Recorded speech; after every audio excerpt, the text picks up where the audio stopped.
વિધાનસભા વિરોધ પક્ષના નેતા અમિત ચાવડાના ભાજપ સરકાર પર પ્રહાર. કમોસમી વરસાદ અંગે આગોતરા આયોજનનો અભાવ હોવાનો કર્યો આક્ષેપ. છેલ્લા 2 દિવસથી ભારે પવન સાથે વરસાદથી નુકસાન અને જાનહાનિ આગાહી હોવા છતાં આગોતરું આયોજન ન કરી સાવચેત ન કરવાનો આક્ષેપ. સરકારે આગોતરી તૈયારી કરી ટોલ નંબર જાહેર કરવો જોઈએ. 14 લોકોના મોત થતા પરિવારને 10 લાખની સહાય આપવામાં આવે. રાજ્ય સરકાર પોતાની પાક વીમા સહાય ચાલુ કરે તેવી માંગ.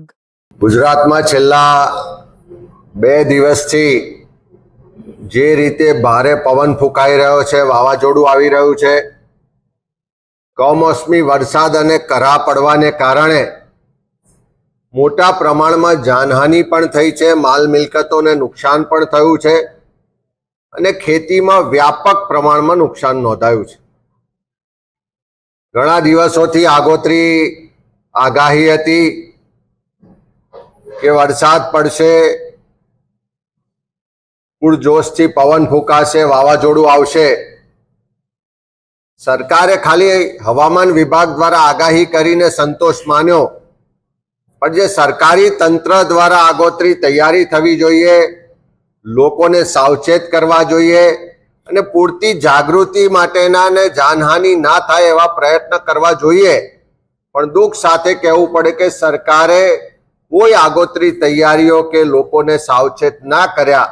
એના કારણે આજે ગુજરાતમાં આ વાવાઝોડા કમોસમી વરસાદને કારણે 14 જેટલા લોકોના મોત થયા છે. લગભગ 4 મહિલાઓ અને 10 જેટલા પુરુષોના આમાં નિર્દોષ રીતે મોત થયા. સાથે સાથે આખા ગુજરાતમાં જે રીતે ભારે સુસવાટા સાથે પવન ફૂંકાયો, વાવાઝોડાની સ્થિતિ થઈ અને જે કરા સાથે વરસાદ પડ્યો, આ કમોસમી વરસાદને કારણે ખેતીના પાકને ખૂબ વ્યાપક નુકસાન થયું છે.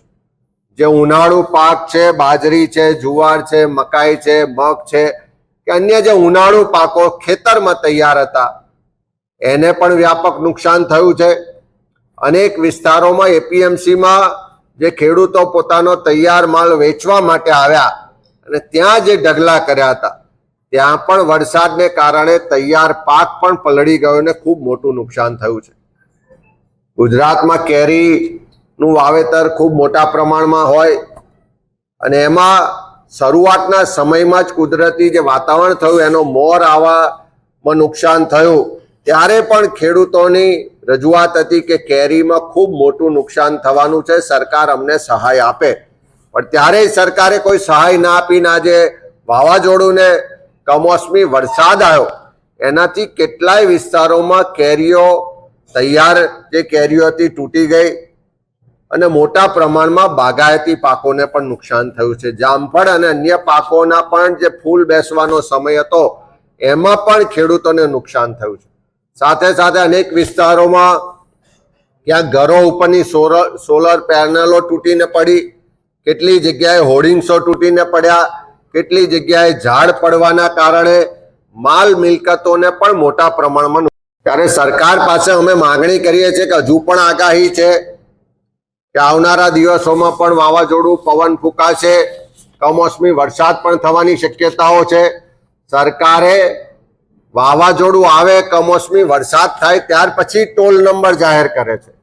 એના બદલે જો આગોતરી તૈયારી કરે, હજુ પણ તૈયારી કરે, તંત્રને સાબદું કરે, તંત્રને તૈયાર કરીને લોકોને જાગૃત કરે, તો આવનારા દિવસોમાં પણ જાનહાનિ ના થાય એની પૂરતી તકેદારી સરકાર રાખે એવી વિનંતી કરીએ છીએ. સાથે સાથે જે 14 જેટલા લોકોના મૃત્યુ થયા છે એ ખૂબ દુઃખદ ઘટના છે. એના પરિવાર પર ના એને સહન કરી શકાય એવી સ્થિતિ છે. ત્યારે સરકાર તાત્કાલિક આ મૃતકના પરિવારોને 10 લાખ રૂપિયાની સહાય જાહેર કરે. જે પણ ઘાયલ લોકો છે એને પણ સરકારી ખર્ચે તાત્કાલિક સારવાર મળવી જોઈએ. ખેતીમાં વ્યાપક નુકસાન થયું છે, ખેડૂતો પાયમાલ થયા છે. એવા તમામ વિસ્તારોમાં ખેતીના નુકસાનીનો સર્વે કરાવી અને એના માટે સ્પેશિયલ પેકેજ જાહેર કરવામાં આવે એવી માગણી કરીએ છીએ. અનેક જગ્યાએ માલ મિલકતોને પણ નુકસાન થયું છે, એનો પણ સર્વે થઈ જે લોકોને માલ મિલકતનું નુકસાન થયું છે એને પણ સહાય માટેની વ્યવસ્થા સરકાર કરે એવી માગણી કરીએ છીએ. આજે મુખ્યમંત્રીશ્રીને પત્ર પણ લખ્યો છે અને આ સહાય તાત્કાલિક મળે એવી માટે વિનંતી સાથે માગણી પણ કરી છે. પણ ગુજરાતમાં 2020 થી પાક વીમા યોજના બંધ કરવામાં આવી છે. એક સમય એવો હતો કે પાક વીમા યોજનામાં જે પણ પ્રીમિયમ ભરવાનું થાય તો કેન્દ્ર સરકાર 50% રકમ ભરે ને 50% રકમ રાજ્ય સરકાર ભરે. 2020 પહેલા જોઈએ તો દર વર્ષે 2000 કરોડ રૂપિયા કેન્દ્ર સરકાર પ્રીમિયમ પેટે આપતી, 2000 કરોડ રૂપિયા રાજ્ય સરકાર પ્રીમિયમ પેટે આપતી. પણ 2020 થી જ્યારથી આ પાક વીમા યોજના બંધ કરવામાં આવી અને બીજી બાજુ સતત કમોસમી વરસાદ હોય, વાવાઝોડું હોય, અતિવૃષ્ટિ હોય, કુદરતી આફતો દર વર્ષે આવવાની શરૂઆત થઈ અને ખેડૂતોને દર વર્ષે મોટું નુકસાન થાય ત્યારે ખેડૂતો ભગવાન ભરોસે આજે ગુજરાતમાં છે. દર વર્ષે સરકાર નજીવું પેકેજ જાહેર કરી સહાય આપીની વાહવાહી કરે, પણ સાચા અર્થમાં ખેડૂતોને જે પાક વીમાનો લાભ મળવો જોઈએ એ મળતો નથી. અમે સરકાર પાસે માગણી કરીએ છીએ કે જો પહેલા 2000 કરોડ રૂપિયા કેન્દ્ર સરકાર આપતી હોય, 2000 કરોડ રૂપિયા રાજ્ય સરકાર પ્રીમિયમ પેટે ફાળવતી હોય, તો શું કામ એવું કોર્પસ ફંડ ઊભું નથી કરવામાં આવતું કે ખેડૂતોને કુદરતી આફતોમાં જ્યારે પણ નુકસાન થાય તો દર વર્ષે આવા એક ફંડમાંથી જ્યારે નુકસાની થઈ હોય તો તરત એને પૂરતું વળતર સહાય મળી શકે. ત્યારે સરકાર પાસે માગણી કરીએ છીએ રાજ્ય સરકાર પોતાની પાક વીમા યોજના તાત્કાલિક શરૂ કરે અથવા તાત્કાલિક ધોરણે કોર્પસ ફંડ ઊભું કરી અને આવી જ્યારે કુદરતી આફતો આવે ત્યારે ખેડૂતોને ભગવાન ભરોસે છોડવાને બદલે એને જેટલું નુકસાન થાય છે એનું નુકસાનનું વળતર મળી રહે એ માટે વ્યવસ્થા ઊભી કરે એવી માગણી કરી.